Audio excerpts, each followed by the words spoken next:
মানে করবো না।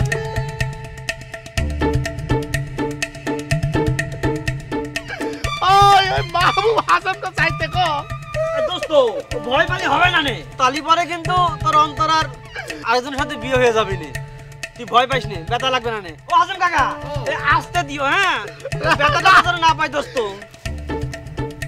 এই তুই শক্ত করে ধরো, একটু লুঙ্গি ডান্স করো। জি বলছি। এত মুখ এত জোরে শিকার করে কি আছে? আরে এটা ব্যথা পাবা না নে, আমি বলছি এই যে গাছটা কি লাগাইছে একটু বলো তো বাবা। এই থাম, আমার অনুমতি স্যার আমার বলারে কে মুসলমানে দেয় রে?